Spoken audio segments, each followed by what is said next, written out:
So there's so many questions. Like I asked Twitter, I was like, "Hey guys, what do you guys want to know?" And I just got bombarded.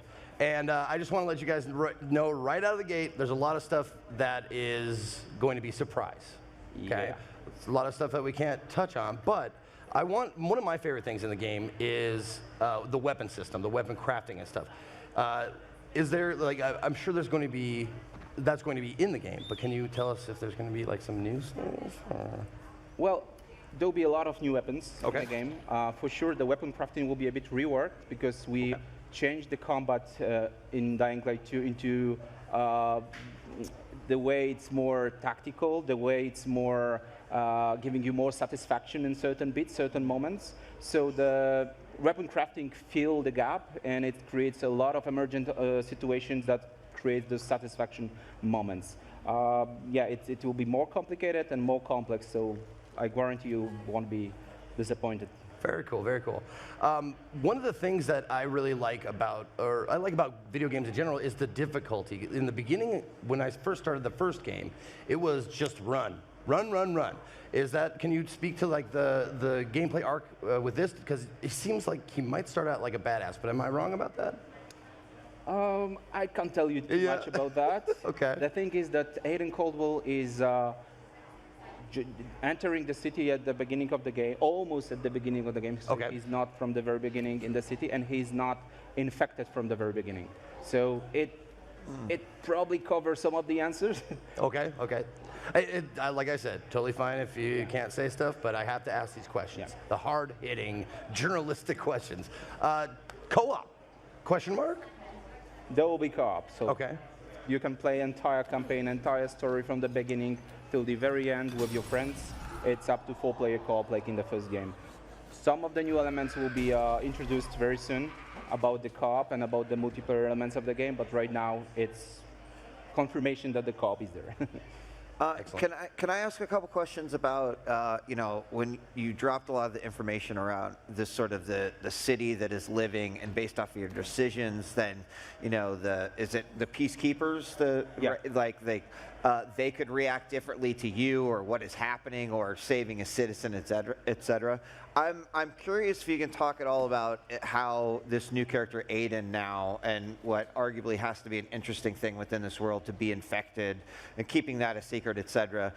Is that also going to be playing into like some of the decisions and how people or different organizations might be reacting to me in the game? Yeah, it plays a pretty big role. One of the big pushes with Dying Light 2 was to sort of like really focus on choice and consequences, and like working on like RPG games in the past, it's really easy to do that with like human interactions. Right. But what's really impressed me about Dying Light 2 is the sheer amount of environmental reactivity that may occur as a result of your actions in the game. And really, when I saw the first few examples of it, I'm like, Adrian, you got to be freaking kidding me. He's like, no, wait, watch this.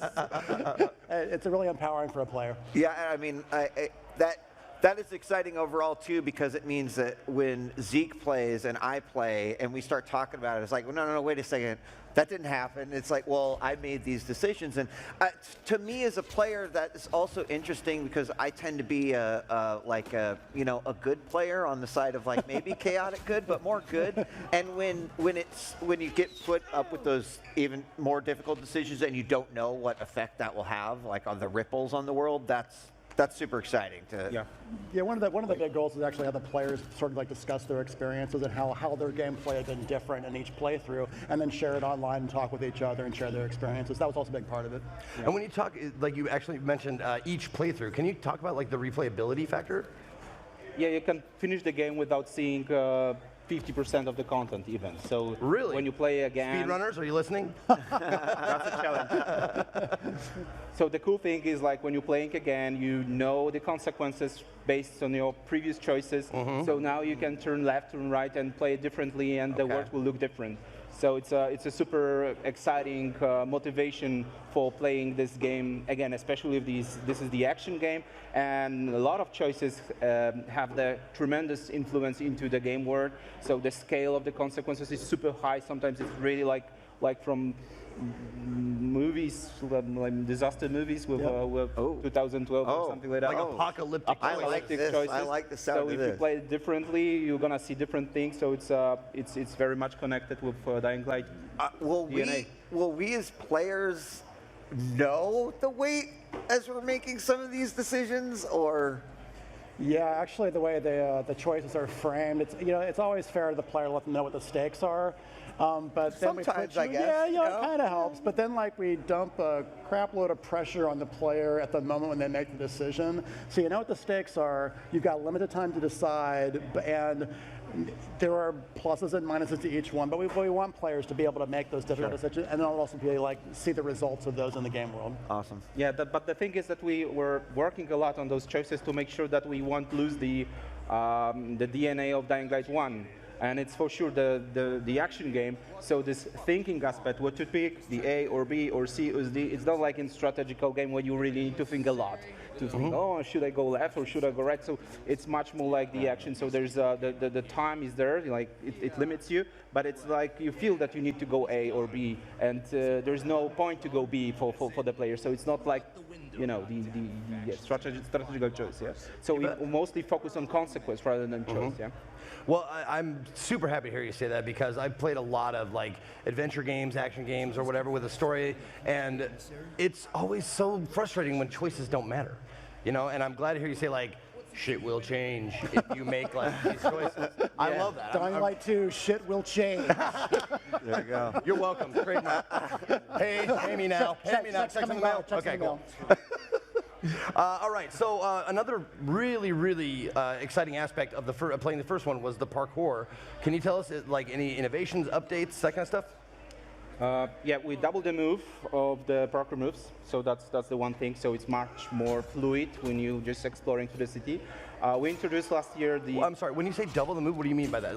The speed animations when you interact with environment. Okay. And we introduced last year something called the parkour puzzles. So there are certain puzzles, where you really need to look at your stamina and measure it, find the road, find the place that you want to rest. I love that. And there's a lot of those kind of things. And in the demo we've created for the show, we also introduced something like improving your avatar. So it's not only about skills that you can unlock for having new moves or be more efficient in moving. You also have some tools. Yeah. So you are upgrading your avatar. You have your tools on your body. You have a new grappling hook, which is really great. You can.